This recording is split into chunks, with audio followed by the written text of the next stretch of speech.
Well, hello. Well, hello there. First of all, what's up, Brooklyn? We are in the presence of greatness. Can we just give just one warm Brooklyn welcome? Just one more for Stacey Abrams. What an absolute honor it is to have you in our midst here in Brooklyn and to hear from you. Thank you. And what I will say is this: while we will not be talking about any of the presidential candidates, Thank you. nor will we be talking about whether or not you will run in 2020. Why? Because she has answered that question a million times. What I will say is this: Yes. had you decided to run, I, for one, would have voted for you. Well, thank you. And if you ever do, I'm just saying, I think some people in here agree with me on that. But let's get right into it. Yes. So you'll have to forgive me and just pardon my gushing, but I think that you are a superwoman. And I think that you are capable of doing anything that you put your mind to. And I'm just going to refer to my notes just to list some of the greatness. Oh, Lord. You are a tax attorney turned romance novelist, for those who didn't know, turned former state representative. You were the first black woman to be nominated for the governorship of Georgia, and you won.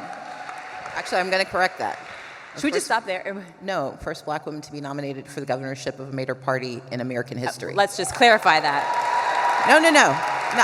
No. Y'all should not clap for that. We have a long way It's to go. been 242 years. Look, not everyone can run Condé Nast after 107 years, but you know. That's the thing about first, though. Everyone loves to cheer, but it actually just points out how much more work we have to do to get to equity. But that's not what we're talking about. We're celebrating you right now. Yes, ma'am. Okay? I will Back behave. to my long list of achievements. Not only were you the first black woman to be nominated for the governorship of Georgia, but you won more votes than any Democrat has ever won for a statewide office. But I think it is fair to say that you were robbed of a fair election. But like a true boss, you immediately sued the Georgia Board of Elections, citing widespread allegations of voter suppression. So what I want to kick off with is I just would love to hear from you on what you learned throughout your campaign that changed your perspective on your work in politics, in advocacy, and electoral justice. Sure. Well, first of all, thank you for taking the time to do this. I know you've been in Canada and you did a stop in Georgia, and so thank you for gracing us here in Brooklyn. And I want to say this: it was under her leadership that some of the best political reporting of the last decade has been done. So please help me thank Elaine for her amazing work. So I'm a daughter of the South. I was technically born in Wisconsin. I just remember being cold and eating cheese curds. We moved back to Mississippi when I was 3. So I grew up in Mississippi, came of age in Georgia. Voter suppression was not new. Social injustice was not new. Having politicians not pay attention to communities that desperately needed them was not new. And so when I ran my campaign, we were the only campaign in the nation that established a statewide voter protection operation in 2017. We were the only campaign in Georgia history to engage every community. I was telling the group earlier, I went to the part of Georgia where they filmed Deliverance. I campaigned there. I did not get a single vote, but I went there. We went to every community. We were the first campaign to run statewide Spanish language ads. We were the only campaign to convene communities of interest, to center communities of color, to center disadvantaged communities, and to believe that you could do this and not lose white votes. And it worked. As a result, we tripled Latino turnout. We tripled Asian Pacific Islander turnout. We increased youth participation rates by 139%. We increased, thank you. We increased the black vote by 40%. Thank you. And to put that in context, in 2014, 1.1 million Democrats voted for the governor. In 2018, 1.2 million black people voted for me. And so, while I'd always had the theory that if you went to communities, if you treated them with respect, if you invested in their votes before you needed them, if you did the work ahead of time, that they would show up. We didn't expect to achieve as much as we did. But the other piece of it, I mean, we had the highest turnout for these different communities of color in Georgia's history. But I also got the highest percentage of the white vote in Georgia since Bill Clinton's election in '92. And so I say all that to say what we were able to demonstrate, and the first thing I gleaned was that you can center the disadvantaged, you can center communities of color, you can talk about inequity and injustice, and you can still pull new people in who may not share those plights, but they share those values. Thank you. The second part is you can do everything you're supposed to do, and you can still lose. And what happened in our election was, even though we had the strongest voter protection in the country, even though we anticipated, we had scenario A, B, C, we ended up at scenario Z, because I ran against a cartoon villain who was the judge, the jury, he was the defendant, and he was acquitted. He became the governor because he literally controlled the mechanisms of power. And so as I sat in mourning between November 6th, the day of the election, and November 16th, the day of my non-concession speech, my responsibility was to think about, what had I learned? Why was I running? And the two pieces that resonated for me, one is that not getting the title did not exempt me from the obligation of doing the work.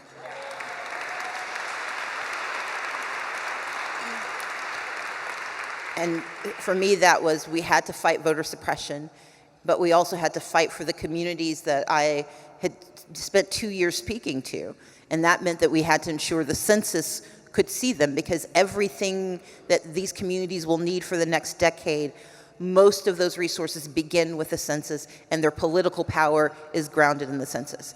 The second thing I learned, and this is why on November 16th I didn't concede, is that there was a reporter who asked me a very important question. He said, why haven't Democrats talked about voter suppression before?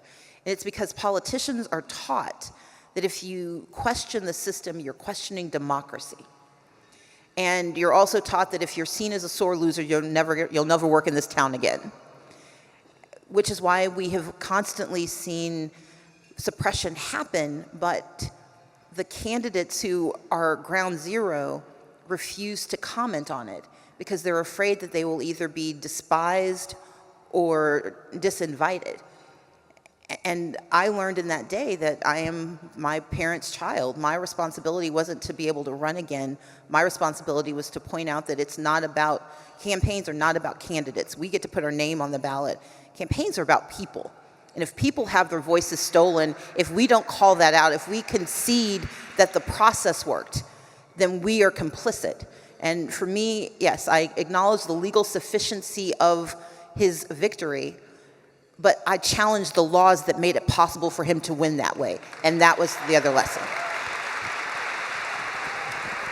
So I want to go back to that non-concession speech seen around the world, because you came off as anything but a sore loser. In fact, you captured national attention, you captured our imagination, you gave us hope and inspiration, particularly as a woman and a woman of color. You gave us a glimpse into what female leadership in this country could look like. And so I'm curious if you always wanted to work in politics, and what gave you that confidence and the courage to run for office in a place like Georgia? So no, I did not always want to run for office. I always wanted to be in power, which is different. I think you came into this world with that. Well, I like being in charge. I'm the second of 6 kids, and while we would play games, I wanted to be president of the world. I didn't realize that wasn't a job. but I never realized you had to ask people for permission to have it. That whole campaign thing was that was revealed later. Despite today's conversation, I'm an introvert by nature. I'm not shy, I just didn't want to be around people that much. And so the first time I decided to run for office. People aren't always that great. Yeah. I mean, look, humanity is awesome. People, So when I ran for office the first time, when I ran for the state legislature, I called two of my closest friends, and I'm telling you both, and I called them separately, and they laughed for so long. They're like, you have to talk to people. I'm like, I'm not, yeah, I know. They're like, out loud.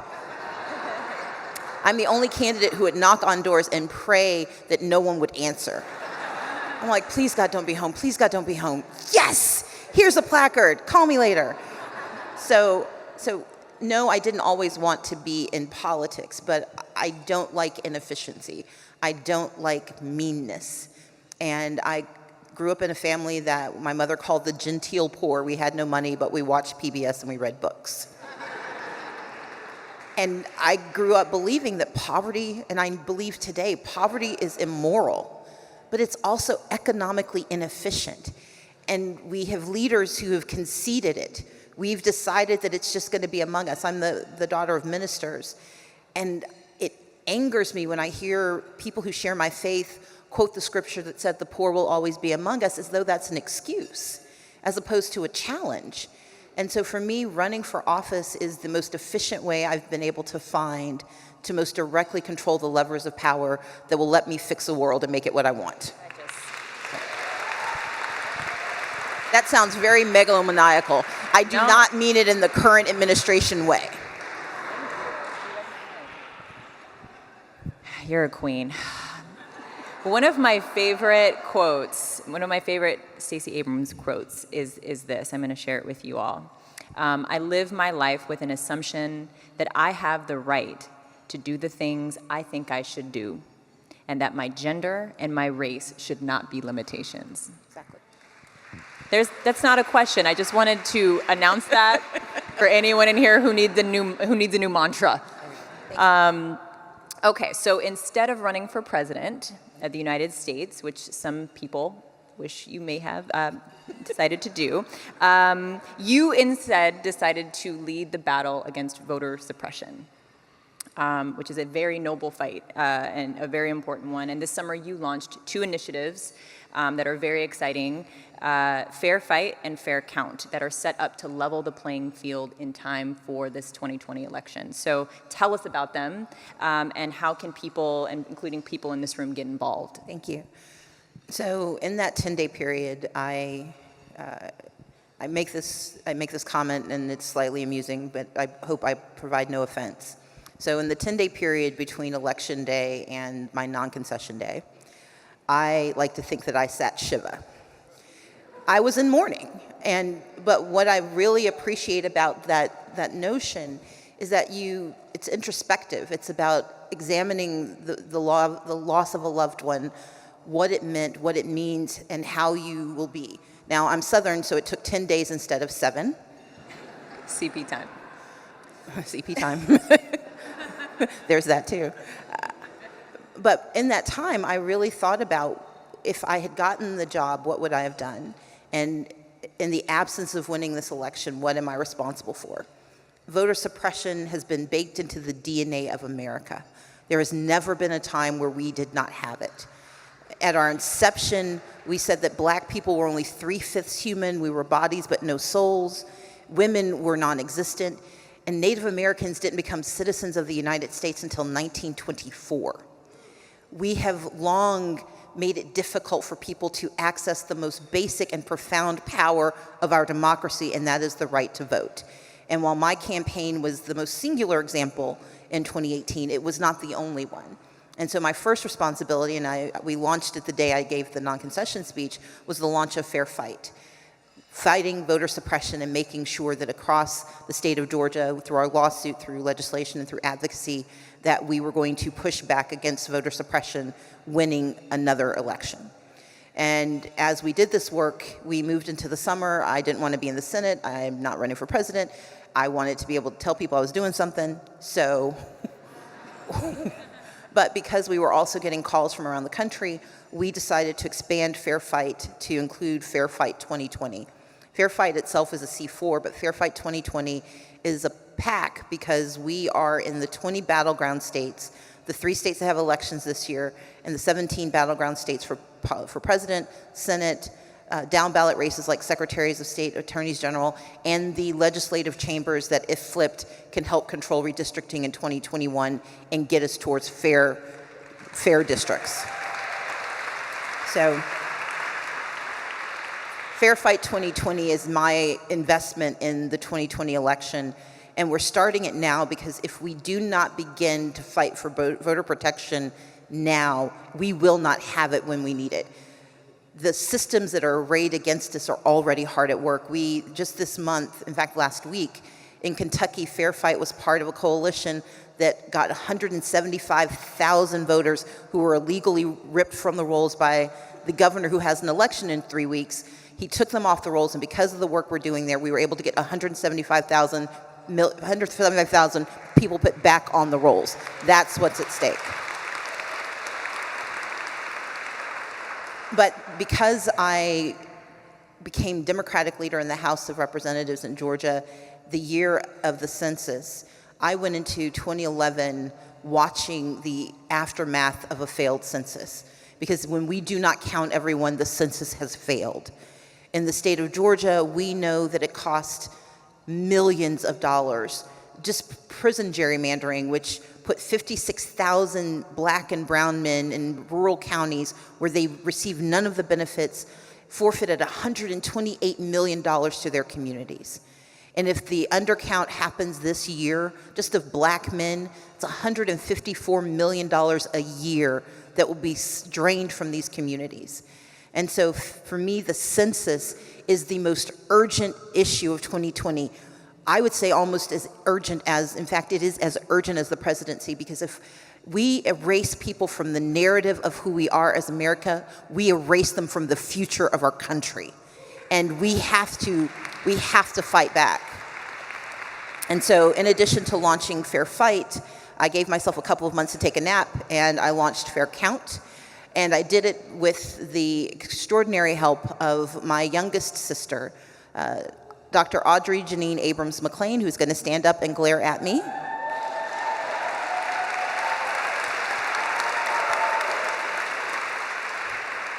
Janine is the 6th of us. She's the youngest. She's got a PhD in molecular systematics and evolutionary biology. She is a specialist in population studies who used to, as she put it, have a good government job working for the CDC. I inveigled her to leave that job and come and work for Fair Count. And she, together with, she serves as vice president, together with the president of the organization, have put together an extraordinary program that will work with places like Brooklyn and around the country to ensure that we have an accurate census count in the United States for the first time in 2020. I just have to say, your parents did a very good job. We are very afraid of them. You touched on this, but I mean, you know, among the many issues that are facing this country right now, from abortion to climate change to healthcare and immigration and gun control, one of the most consequential tends to be the one that is the least discussed. It is the one topic that you have spent years, even long before your race, fighting for, and that is for voting rights. But it is also the one topic that didn't even come up in the Democratic debates. Has yet to come up. Has yet to come up. So why aren't we talking about this? And I guess my question is, how are you planning to strategically make people pay attention to this, even those who think that this is an issue that does not affect them? We don't talk about it because it forces an admission of the frailty of our democracy. We are a nation that was built not to grant power to those who lived here. And no matter where you live, and Democrats have done it, Republicans have done it, this is a nonpartisan attempt to wield power. It just happens that in the last 3 decades, there has been a particular party that has been the most aggressive, in part because the populations that are now reaching for power do not look like the party in power. And one reason that voter suppression is so effective is that it convinces each person that it's user error, that it's not the system that failed, it was that you failed. You should have known to double check your registration. You should have known they were closing your polling place. You should not be complaining because they moved your polling place from a museum to a jail, which is happening in Georgia right now. They're moving it to a police station in the blackest community in that, the blackest precinct in that city. They're moving it from a museum to a police station, and they're confused as to why people are protesting. They don't understand why it might be intimidating to walk into a police station to cast your vote. Because we have 50 different democracies, because we have 3,100 units of government that manage our elections, the other challenge with voter suppression is it seems impossible to fight because it's not one thing. It's 1,000 things. It's administrative burdens.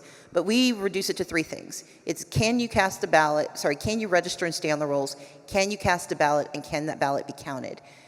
And my mission, and I think I've chosen to accept it, is to talk about almost nothing else until it's fixed. And so you will have space where you cannot turn on your television without seeing me talk about voter suppression. And I do, thank you. I do it because as a candidate, I could have sued the state to fix the election, and choosing to do so would have made voter suppression about me. But when I sued the state for voters, I will never win the 2018 election.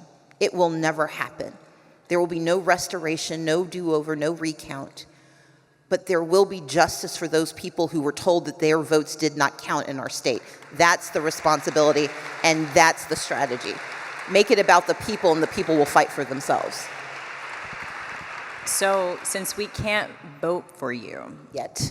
yet, okay, you heard that, right? You guys heard that, right? You are my witness. How can we help you? How can we get involved? Sure. So if you go to fairfight.com, you can learn all about the work on voter suppression. If you go to fairfight2020.org, that's specifically about the 20-state effort that we have.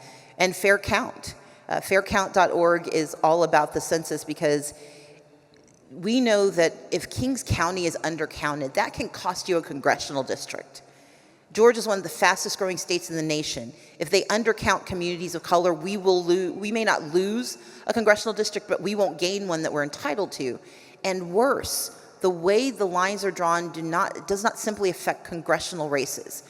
Those numbers affect school board races and county commission races and alderman races. Everything, every division of government is affected by the census count, and there is no do-over.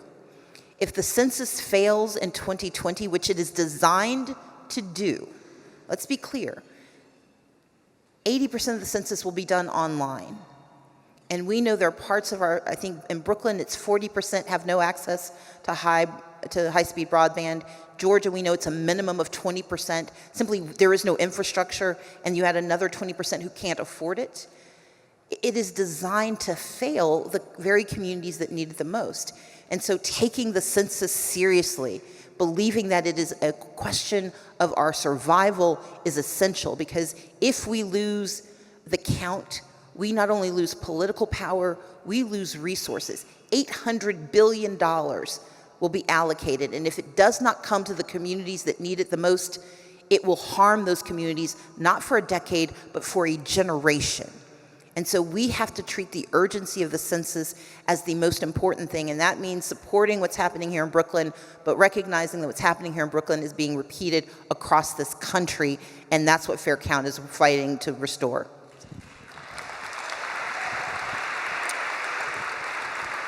I'm revved up.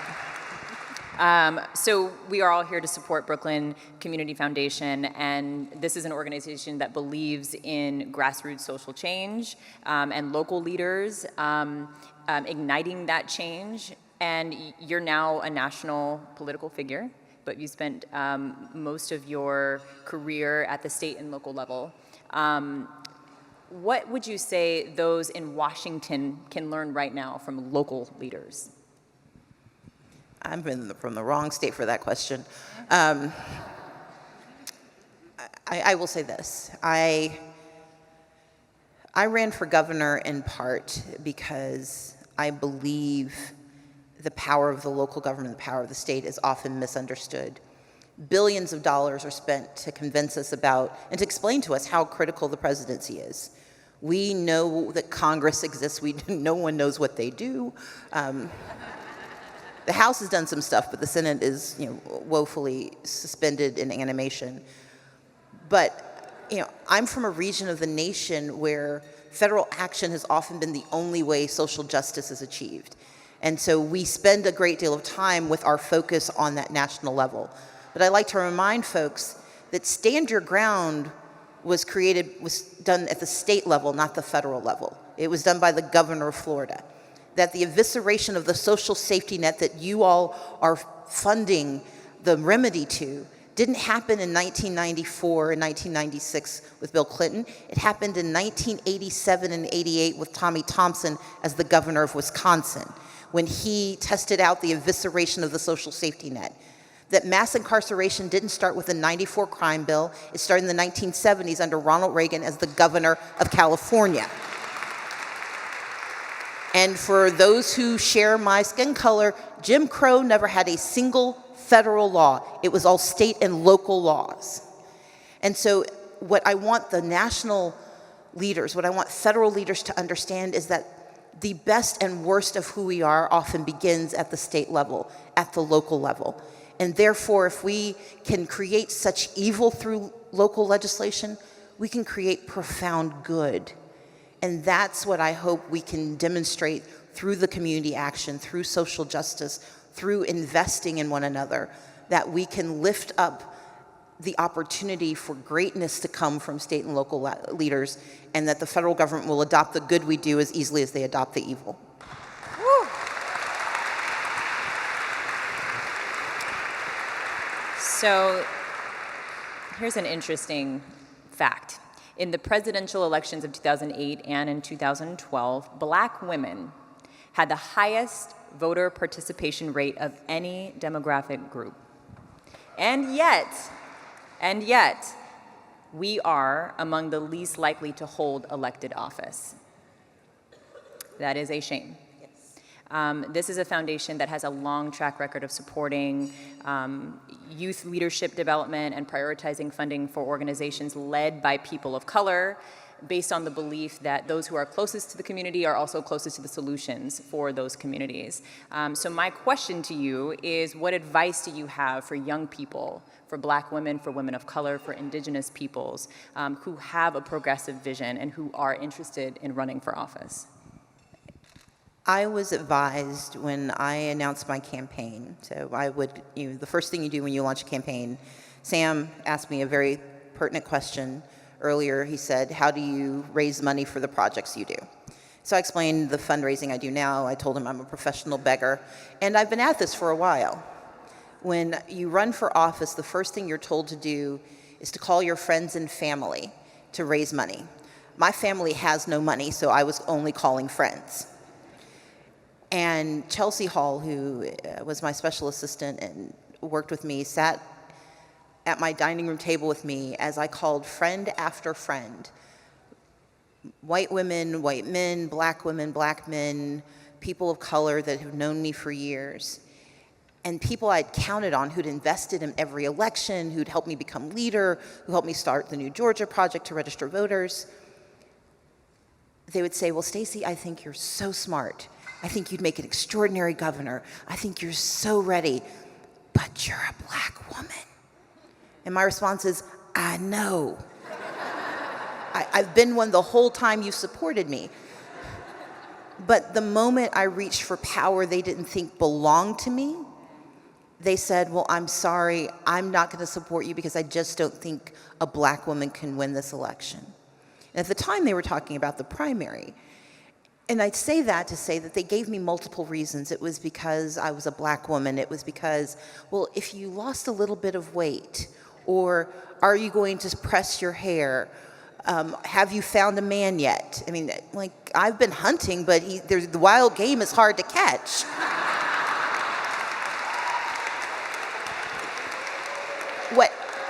What happens to disadvantaged communities is that we are given a litany of perquisites that have to be met before we are not even ready, before we're eligible to think about being ready to run.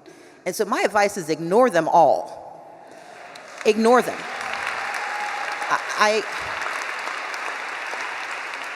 am a sturdy black woman with natural hair and no husband, and I did a damn good job in my election.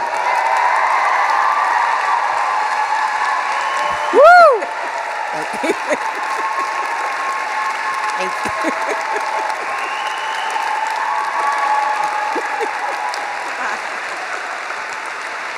Thank you. You got a standing ovation before we were even done. And so to synthesize, be wholly yourself. Improve only those things that actually require improvement. Do not improve yourself to prove yourself. Improve the parts that can make you better at the job you want. And know the job you want and why you want it.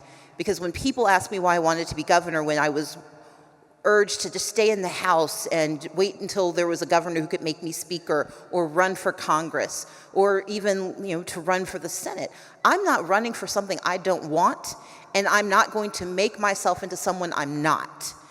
And we have to believe that we have the right to be as arrogant, as narcissistic, and as intentional as anyone else. So, don't be that way once you're in office, but be that way to win. So. God, please be our president. Woo! Okay, well, we have come to the fun time where I get to read questions from this audience. Okay. You guys ready for that? I'm going to shout out each of you. I only have 2 of you who got selected. There's a lot of questions we had to liked weed out. everyone. You just. All right, so this is from Michelle, who is from Windsor Terrace. Oh, she doesn't want to claim. Okay, that's fine. I'm going to read your question anyway. So Michelle's question is, how do you carry the weight of being a source of hope for black women everywhere? And you are, by the way. I didn't know. No, look, my parents have had many lives. They became Methodist ministers at the age of 40, but before that, my mom was a librarian who made less money than the janitor who cleaned the college where she was the head librarian. My dad was a shipyard worker who, when he fell off a scaffolding, they denied his worker comp claim because he helped organize a labor union at the shipyard. Before that, my parents were civil rights activists as teenagers. They raised us to believe that you don't see problems and complain about them. Your job is to see problems and fix them. If people find hope in me, they're finding hope in the legacy that has raised me and that has sustained me. I'm a proxy. I'm not it. I'm going to disappoint somebody at some point. And if your hope and faith is in me, then you are begging for disappointment. You should be emboldened by my example, but not by me, and I mean it in this way. What I have done, others can do. There's nothing singular or special about and I'm not being self-deprecating, but I believe someone else can do this. I believe that we are capable of this. I believe it's hard work, and not everyone is going to want to make the sacrifices. Not everyone's going to be able to withstand having things said about them and having to, be trailed into and out of places with police cars because people are angered by your existence. But I don't want people to think that my singularity exempts them from obligation and responsibility.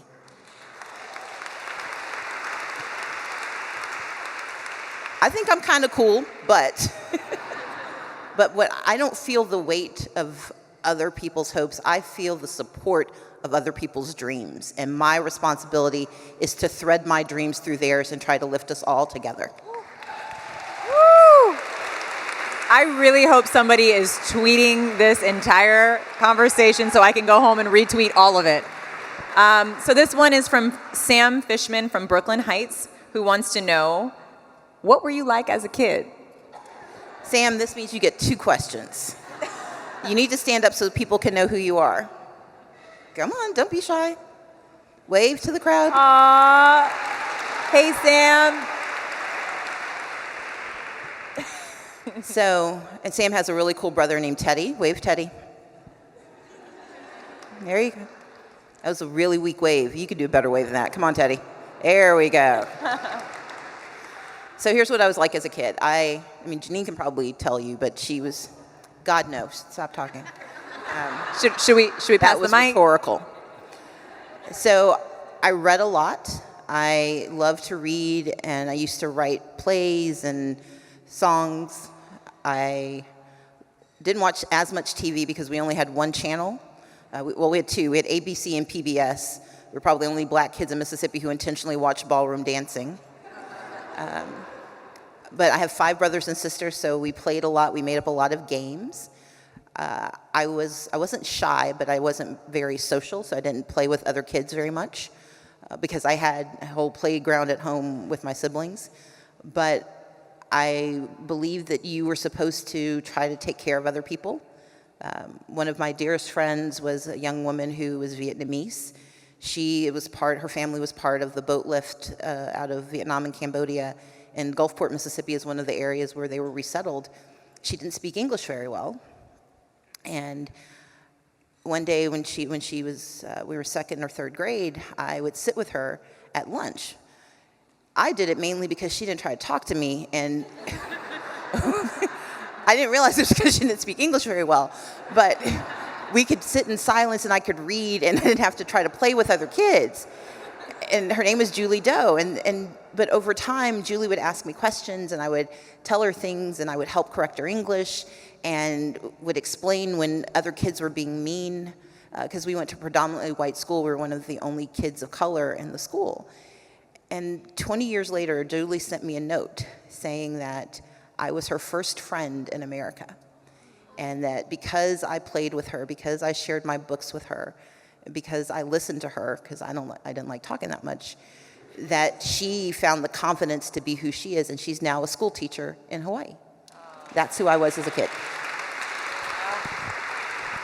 So you've always been this exceptional, is what you're saying? No, I've always been quiet and nice to people because you don't know who they are. And the thing is, there are always opportunities to be a better person than you think you can be. And it's not about going into it trying to be a good person. It's trying to be a human.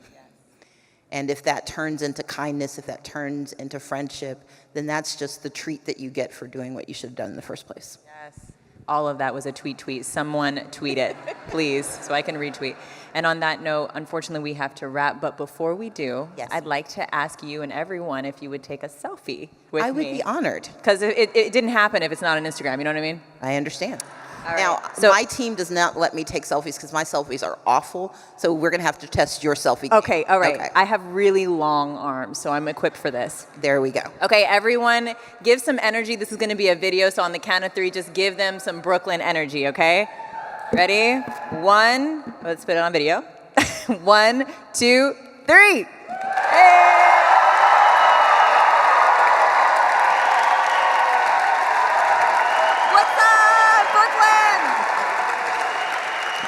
Thank you so much, Stacey Abrams, for sharing this space with all of us here in Brooklyn. And Brooklyn, stand on your feet.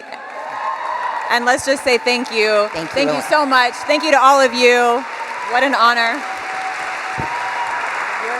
Thank you, Elaine, for being an extraordinary Oprah. Thank you. And now we are going to pass the mic to the foundation's newest board member, Aisha Moody Mills, for a few closing remarks. Thank you so much.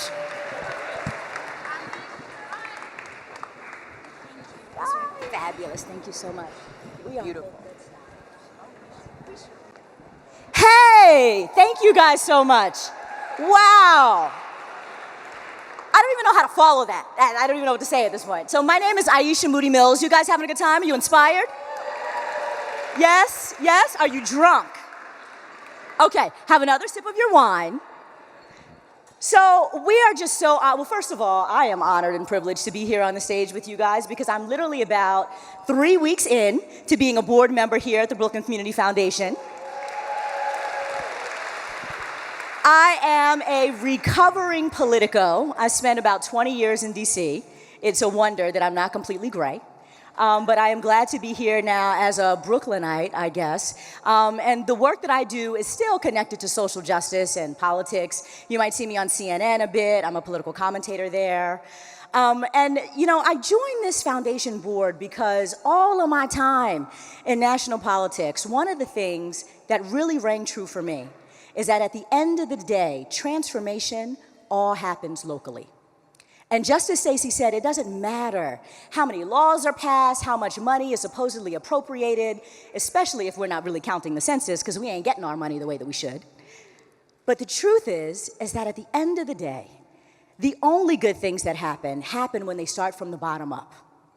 And so we are here today at the Brooklyn Community Foundation to continue our next decade of work, to seed the work in Brooklyn that needs to happen, especially when administrations like the one that we're currently experiencing drop the ball.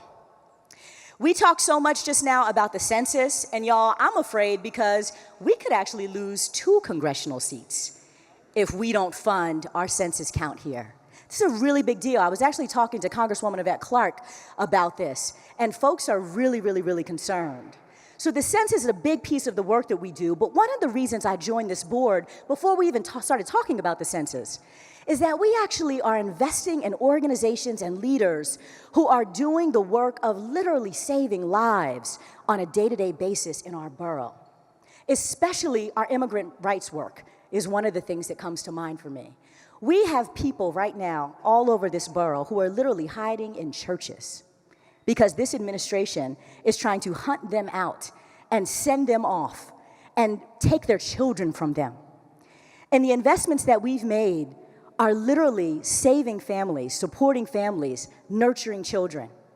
And so I was invited to come up here and to ask you all to just consider if you make an additional contribution to whatever you donated to come here today.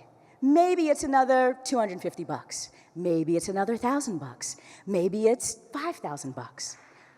Whatever you can, you make another contribution to this organization, and you're literally able to save lives and to seed social justice work and racial justice work happening in this borough. And by the way, we are the only organization, or the largest organization, but the only organization really invested to transforming Brooklyn communities day in and day out and supporting our grassroots work. So I am here to ask you, take another sip of your wine, pull out these orange cards. Everybody has them on their table. You all have them. And I invite you, you also have pens, so you can't say, like, I don't even have anything to write with. So you have pens on your table, you have cards on your table. So please do consider all of the things that we just heard Elaine and Stacey talk about and how critical it is that we marry our resources with that we know that we've gotten the state to give us to collect the census, but to also do some of the other life-saving work that we do at this organization. So I'm gonna give you a minute. Fill out your cards. And you can go ahead and leave those at your places, and we will be sure to collect those. Thank you all again for coming. We really appreciate you. Hope that you enjoyed your night. Thank you so much.